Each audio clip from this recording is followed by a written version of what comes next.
Сайн уу? За би өнөөдөр Австралид амьдрахын хамгийн хэцүү 10 зүйлийн талаар ярих гэж бодлоо. Яагаад энэ талаар бичлэг хиймээр санагдсан бэ гэхлээр өчигдөр би нэлээд стрессцэн байхгүй юу? Яагаад гэхээр байрны асуудлаас болоод би 3 удалгын өрөө байр түрээсэлдэг. Тэгээд нэгэнд нь би өөрөө амьдраад нөгөө хоёр өрөөгөө түрээсэлжтэй. Тэгсэн чинь миний нэг өрөөнд нь байдаг хоёр хос маань надтай 2 жил орчим амьдарч байгаа хос маань нүүх болоод тэгээ би оронд нь хүмүүс хайж байгаа байхгүй юу. Тэгээд тэр процесс нь өөрөө амар төвөгтэй санагдаа. Тэгээ би Монголд байсан бол надад ийм асуудал тулгархгүй дээ гэж бодоод тэгээд Австралид амьдарч байгаа учраас ийм асуудал тулгарч ин ер нь энэ ямар төвөгтэй юм бэ? Монголдо байсан ч болоосэй гэж бодогдсон байхгүй юу. Тэгээд өчигдөр ажиллаа тарж гэртээ ирэнгүүтлээ Австралид амьдрахын хамгийн хэцүү зүйлсгээд амар их юм жагсаасан юу гэн. Тэгээд нилээ стрессчээд өнөөдөр хагасаа өдөр тэгээ маргааш босоод бичлэг хийндээгээд унтсан. Тэгээ унтаас ирсэн чинь нөгөө асуудлууд нь бүгдээрээ алга болчихож тэгээд ердөөсөө нэг стресстэй байх юм байхгүйсэн юм шүү гэдэг бодол төрж гин.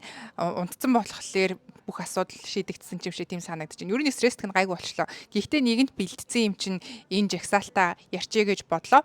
За ингээд хамгийн ихний хэцүү зүйлээс эхлэе.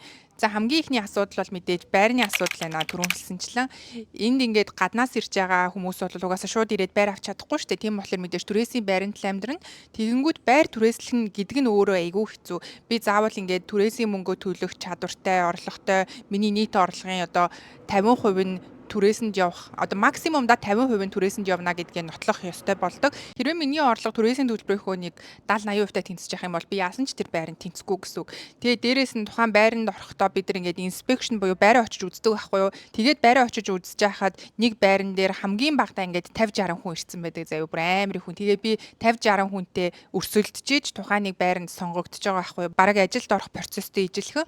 Тэгээд ингээд алалцаж байраа авч байгаа. Тэгэхээр байраа авчаад арайч юу гэж тэр байрандаа ингээд амьдраад тухтай амьдрья гингүүд би ингээд түрээсийн хооронд ингээд нүгэл амьдрдаг болохоор тухайн байраа яг өөрийн хүснээрээ тохижуулж чадахгүй. Жишээ нь би одоо ингээд амар гоё матрас аваад тухтай унтмаар байна. Гэтэл ингээд дахиад хизээ нүүх нь мэдэгдэхгүй.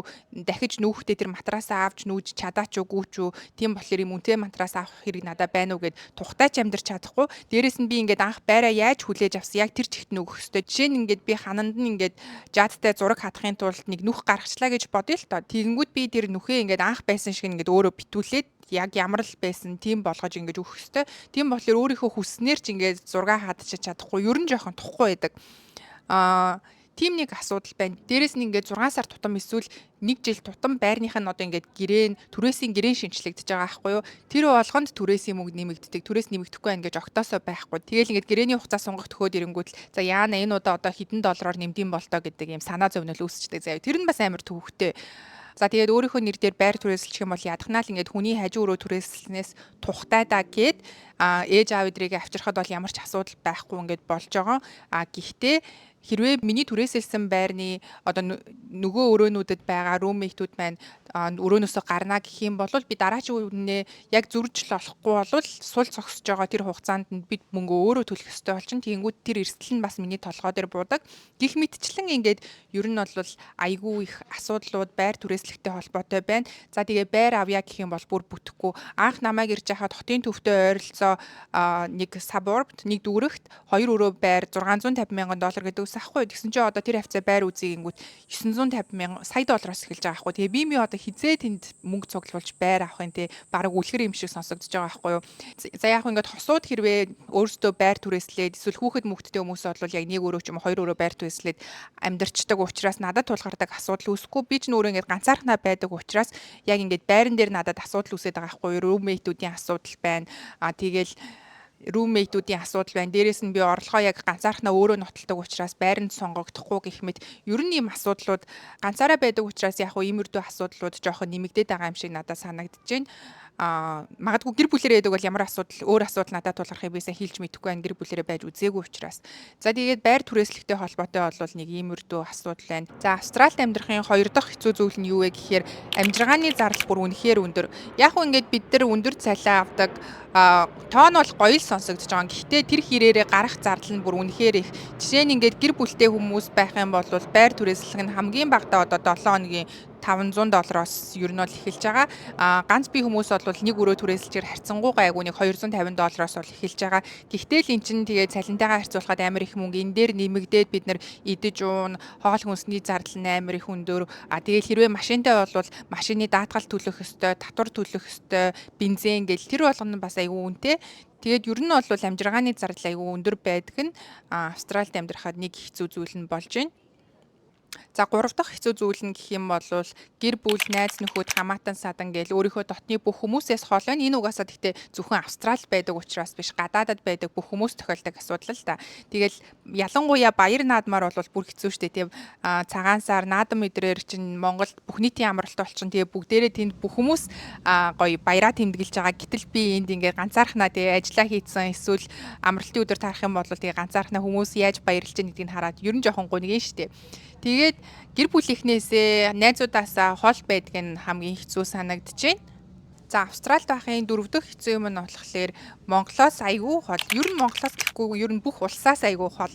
Хэрвээ би одоо жишээ нь Солонгост ч юм уу, Японд ч юм уу те Монголтой ойрхон газар байдаг гэсэн бол 3 сар тутамдаа эсвэл 6 сар тутамдаа ингээл 2 цаг 3 цаг нисэж очиод дорхноо ингээд хүссэн үедээ очих боломж надад байна штэ.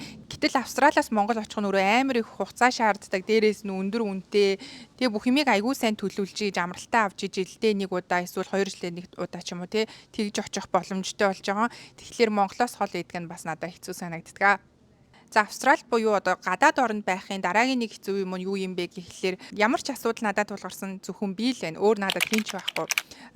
Би нэг яг юун дээр мэдэрсэн бэ гэхлээр өмнө нь болохоор би энд дүүтэйгээ хамт байдаг байсан. Тэгээд ямар нэг юм боллоо гэхээр манай дүү надад байгаа юм чинь тэгээд би нэг санаа зовдөггүй байсан байхгүй юу. Тэгсэн чинь ингээд манай дүү сая 4 сард Монгол буцаад тэрний дараанаас би яг энэ мэдрэмжийг авч эхэлсэн байхгүй юу.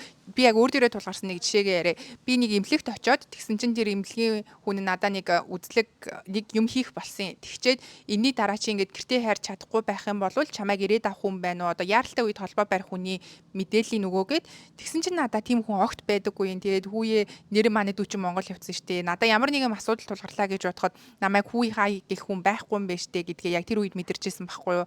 Тэр үед л би жинхэнэ хүүе би чинь орчлон дээр ганцаараа гэдэг шиг тий Австрали бараг ганцаархнаа байгаагаа тухайн үед л амар сайн ухаарсан гэх юм уу ямар нэгэн асуудал тулгарлаа гэхэд намайг их хүн хинч байхгүй юм байна штэ гэж бодож исэн. Тэгээд яг уу энэ болохоор зөвхөн ганцаараа гадаадад байдаг хүний л асуудал та хосууд бол асуудалгүй штэ тий угаасаа ямар нэгэн болоо гэхэд нэг нь нөгөөдөө байна. Яг ганцаараа байдаг хүний тухайд гадаадад байх нь энэ нь айгүй хэцүү. Ямар нэг асуудал надад тулгарлаа гэхэд зөвхөн би л өөрөө өөртөөгөө байна. Тэгэл чинь өдлөө гэхэд ингээд би эмийн сан маань явах бол үдсэн чихтэй ингээл те өвчнөө мэдрээл эмийн сан руу алхаж байгаа байхгүй юу. Энэ минь үйл явдлууд ер нь айгүй хэцүү байд юм а. Тэгээд Монгол дэсэн бол хизээш надад юм тохиолдохгүй шүү дээ. Би бараг ингээд өвдчлөө гэд хин нэгэнд бараг ялархаад байгаа юм шин те ирж намайг эмчил эсвэл одоо ингээд би өвдсөн надад ирж хоолунд хийж үг энтергээд ярих ах ихчнэр ээж аав бүгдээр ингээд бэлэн байж идэг болохоор Монголд ийм асуудал бол огт тулгархгүй. Тэгээд гадаадад байдгийн нэг хэцүү юм нь яг энэ ямар нэгэн боллоо гэхэд зөвхөн би өөртөөгөө асуудалтайгаа нүүр тулна. За 6 дахь асуудал болохоор визний асуудал байна. Виз аавна гэдэг нь өөрөө айгүй хэцүү. За маш олон шалгуурыг тавьдаг, өндөр санхүүгийн баталгаа шаарддаг. За тэгээ бөө юм болж визээ авлаа гэхэд тэр виз нь нэг хэдхэн жилийн хугацаатай гарчин тэр хугацаанд орхноо дуусчин. Тэгээ дахиад визээ сунгуулахын тулд дахиад амар их мөнгө төлнө, олон шалгуурыг давах ёстой. Тэгэл ер нь визнээс визний хооронд л амьдардаг. Монголд хахад би угаасаа ямар ч юм асуудал мэдрэхгүй шүү дээ. Ердөөсөө визний асуудал гэдэг бодоод авах юм байхгүй. Зарим хүмүүс яг хөө ингээл хамаатан саднууд ээж аав дээр ингээд энд тэнд виз инглээ тэглээнгүүд ямар сүртэй ярдیں۔ Тэгээл тэр нэг чинь дорхноо авчин штэ гэж тухайн үедээ би боддог байсан аахгүй юу. Тэгсэн чинь яг үнэндээ виз гэдэг чинь гадаадд ирэхээр амар хэцүү асуудал байдгийм байна. Ялангуяа Австралид. Тэгээ визний асуудал бол үнэхээр тоглоом биш ээ. Дорхноо авчдаг зүйл биш юм байна гэдгийг бол энэ дээрээ сайн ойлгож байна. За 7 дахь хэцүү зүйл нь болохоор визнээс хамааралтайгаар гарч ирж байгаа бусад асуудлууд. Жишээ нь юу вэ гэхлээр би одоо ингээд нэг гоё ажилд ормоор байна. Тэгээд CV-гээ явуулаад аплайдлаа гэж бодъё л доо. Тэгэнгүүт надад ингээд урт хугацааны виз авахгүй, энд оршин суух байнгын виз авахгүй, эсвэл би Австрали улсын иргэн биш учраас би тухайн ажлынхаа одоо эхний шатыг нь авч чадахгүй шууд хасагдчихдаг. Би хичнээн мундаг байсан, эсвэл хичнээн одоо тухайн ажлыг сайн хийж чадах байсан ч гэсэн визнес болоод шууд хасагдчихдаг. Яг ингээд үнэхээр ингээд нарийн мэрэгжлийн эсвэл гоцгой хүмүүс байдаг шүү дээ. Тийм хүмүүсийг бол аплайдах юм бол компаниуд өөрсдөө ингээд бид нар визийг чинь чамд аваад өгье, спонсорлчий гэд авчдаг л та. Гэхдээ хүн болгон тийм нарийн мэрэгжилтэй хүн болгон тийм мундаг гоцгойд биш шүү дээ. Тэгэхээр нийтлэг ер нь ингээд хүмүүст тохиолддог асуудал нь юу вэ гэхлээр визнесээ болоод эхний шатнаасаа шууд хасагдчихдаг. Тэр нэг асуудал нөгөөтэйгүр бас ямар асуудал гарч ийнэ вэ гэхээр жишээ нь би одоо ингээд түрээс түлхийнхөө оронд байр худалдаж аваад mortgage орон сууцны зээлэнд ингээд 7 хоног болгон зээлээ төлөөд явмаар байна гэж бодъё л доо. Тэгэнгүүт надад Австралид байнгын оршин суух виз байхгүй учраас би амар их татвар хураамж төлжиж би орон сууц авах юм байлээ. Тийм болохоор ингээд визнес хамаарад айгүй их боломжууд хумигдмал болж ирдэг юм байлээ. За 8 дахь хэцүү зүйл нь болохоор зөвхөн Австрали гэхгүй гадаадад байдаг хүн бүрт тохиолдог зүйл. Ердөөсөө ингээд өвдөж, шантрах, тэг ямар нэгэн байдлаар зогсох ямар ч ирэх байхгүй тасралтгүй л ингээд ажиллаад байх хэвээр. Хэрвээ ингээд 1-7 хоног ч юм уу 2-7 хоног ажиллахгүй байлаа гэж бодоход санхүүгийн нөхцөл байдал ингээд шууд ганхаал эхэлнэ. Ялангуяа энд чинь ингээд бүх юм 7 хоногоор тооцогддог. Түрээс 7 хоногоор төлөх ёстой. Айгүй их мөнгө төлдөг. Тийм болохоор ингээд 1-7 хоног л мөнгөгүй болчих юм бол тэгээд ер нь араасаа биелнүүд нь ингээл ирээлэн л гэсэн үг л дээ. Тийм болохоор ердөөс ингээд тасралтгүй орлого олоод ингээд өвдсөн ч гэсэн ажиллахгүй болвол тэгээд санхүүгийн нөхцөл байдал ингээд жоохон ганхаал эхэлнэ гэсэн үг. Тэр нь бас айгүй хэцүү санагддаг. За Австрали байхын 9 дахь хэцүү зүйл нь болохоор энэ тийм нэг сэтгэлийн нандин гүн дотны харилцаа үүсгэхэд айгүй хэцүү. Би өмнө нь бас нэг бичлэгэн дээрээ хэлжсэн. Австрали хүмүүс ингээд нүүрэн дээрээ амар гоё ингээд их юм ярьдаг, инээсэн хүмүүс байгаад байгаа юм. Гэхдээ яг ингээд цагаа тулаад ингээд илүү сайн найзлий, дотн найзлий гэдэг тэгэнгүүт ердөөсөд айгүй тийм хаалттай хан босгочтой хүмүүс юм шиг надад санагдсан. Тэгэхээр ингээд Монголд ч ингээд үеийнхээ хүүхэд байх юм бол амар хурдан ингээд дотносоо найзалцдаг. Эсвэл надаас дээшээ хүн байх юм бол ах ихчээ болоод бараг нэг хамаатан садан шиг хуурай ах дүүс болоод явцдаг. Энд тийм харилцаа үүсгэх нь надад айгүй хэцүү санагдсан. Тэгээд өөрөө би тийм харилцаа үүсгэж чадахгүй байгаа учраас ч тэр юм уу надад энэ нь Австралид байхын нэг сул тал юм шиг санагдаж байна. За Австралид байхын хэцүү зүйлийн 10 дахь нь юу юм бэ гэхээр эрүүл мэндийн систем. Энэ эрүүл мэндийн систем нь бүр надад үнэхээр төвөгтэй санагдсан. Манай Монголын хамаагүй дээр юм шиг санагдаж байна. Яагаад вэ гэхлээр би зүгээр өөр тохиорсон жишээгээ ярьчээ. Миний ходоод ч юм уу мэдэхгүй нэг гидсний энэ хавьд өвддөг байхгүй юу? Тэгээд би өөрийнхөө GP буюу одоо манайхаар өрхийн эмчдэр цаг авдаг байхгүй юу? Тэгсэн чинь цаг нь ингээд 7 хоногийн дараа байна гэж байгаа. Тэгээд хүүе би ингээд амар өвдөд штэ. Яг одоо үзүүлэх сул эмч байна уу? Ямар ч хамаагүй эмч гэсэн чинь байхгүй. Тэгээд 7 хоногийн дараа л цаг байна. Хамгийн ойрхон нь гэж байгаа. За тэгээд 7 хоногийн дараа цаг авсан. Тэгээд 7 хоног хүлээж авах явцад нь нөгөө өвдөлт нь байхгүй болоод би бараг зүгээр болчихж байгаа байхгүй юу? Тэгээд эмчдэрээ очисон чинь өө чи идэгцэн юм уу? Тэгвэл одоо ингээд би яаж үзэх юм бэ мэдэхгүй штэ гэж байгаа. Тэнгүүт ядаж би ингээд шинжилгээ өгөё л доо гэдгсэн чинь за тэгвэл би чамд ингээд шинжилгээ өгөх бичиг хийгээд өгье гэж байгаа. Би ингээд эмчдэр очихгүйгээр өөрөө дур мэжэд шинжилгээ өгч болохгүй. Шинжилгээ авдаг газар нь угаасаа надаас эмчийн бичиг заавал шаарддаг.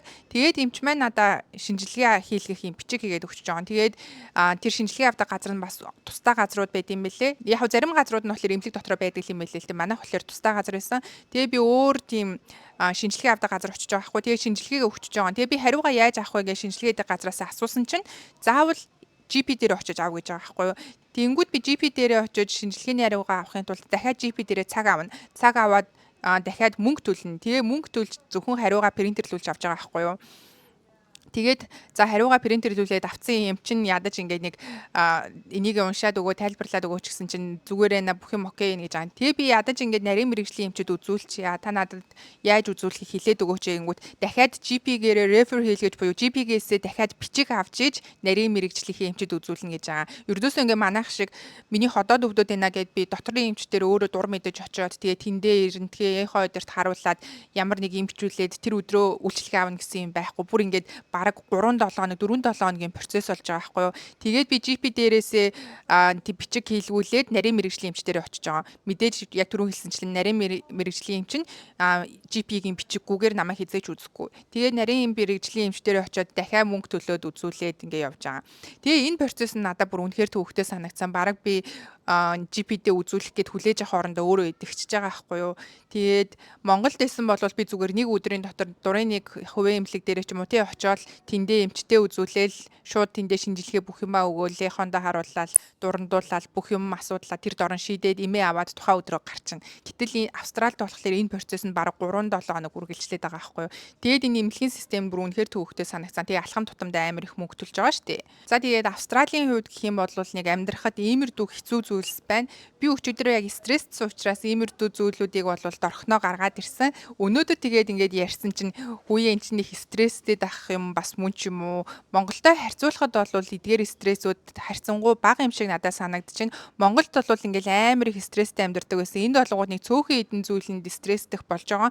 Тэгээд угаасаа стрессгүй ингээд хэдэн жил амьдраад сурцсан учраас ганц ингээд өрөөгөө түрээслэх болоод ирсэн чинь энэ нь надад амар стресс болоод байгаа байхгүй юу. Нэг өсөндөө ингээд би стрессгүй байсаар агаад стресс дах чадвар маань буурсан гэж би өөрийгөө өнөөдөр дүгнэлээ. Яг хөө ингээд ерөнхийдөө дүгнээд бодох юм бол улс бүрт өөрийн гэсэн асуудал байгаа. Монголд ч асуудал байна, Австралид ч асуудал байна. Хувь хүн яг би өөрөө аль асуудлыг нь хүлээн зөвшөөрөөд дасан зохицоод эсвэл сайжруулахын тулд ажиллаж амьдарч чадах вэ гэдэг дээрээ үндэслэл хаана амьдрах вэ гэдгээ шийдэх ёстой юм шиг надад санагдаж байна. Би хувьдаа болохоор аль үжи Австрал ингээд сургууль төгсөөд амар их мөнгө зарлагдсан байгаа. Тийм учраас энэ орноосоо тухайн зарлагдсан хэмжээнийхээ мөнгөний дайтай үр шимийг хүртэж авна гэдэг үндсэн дээр энэ асуудлуудтай нүүр тулаад цаашаа хэдэн жил амьдрна гэж бол бодож байгаа. Гэхдээ эсвэргээрээ надад Австралид тулгарч байгаа энэ асуудлууд Монголд очингууд тулгархгүй ч гэсэн эргээгээд идэр шиг биш өөр асуудлууд Монголд зөндөө байгаа. Тэгэхээр хаач байсан асуудлууд бол дагаж явсаар л байна. Зарим ингээд Монголд байгаа хүмүүс болохоор ингээд коммент дээр уншиж байхад Монгол л амар хэцүү байна. Монголоос явчихвал юм бол сайхан болох гээд байна гэж тэгээд идэг. Үгүй ээ, гадаадад очисон ч гэсэн асуудлууд бол зөндөө байгаа. Тэгэл тухайн улс орныхаа асуудал дээр ингээл дахиад нүүр тулаад амьдрал явна. Гол нь чи яг аль асуудлыг нь авмаар байна, аль асуудалтай нүүр тулмаар байна гэдгэл хамгийн чухал сонголт юм шиг надад санагдаж байна. Тэгээд тухайн нүүр тулмаар байгаа асуудал дээр үндэслэл амьдрах газраа бид нар ер нь бол шийдэж байгаа. Тэгэхээр ингээд зөвхөн Монгол л хамгийн хэцүү, Монголд л зөвхөн асуудал байгаа. Гадаад улс бол асуудалгүй гоё байдаг гэж бол бодох хэрэггүй юм шиг надад заримдаа санагдаад байдیں۔ За тэгээд Австрали амьдрах юм бол нэг иймэрдүү асуудлуудтай нүүр тулдаг юм байна. Иймэрдүү асуудал юу н тулгардаг юм байна гэдгийг би өөрийнхөө 3 жилийн туршлага дээр үндэслээд хэллээ. Тэгээд та бүхэн тодорхой хэмжээний мэдээлэл өгсөн байх гэж найдаж байна. За тэгээд миний энэ бичлэгийг үзсэнд баярлалаа. Дараагийн бичлэгээр уулзъя. Баяртай.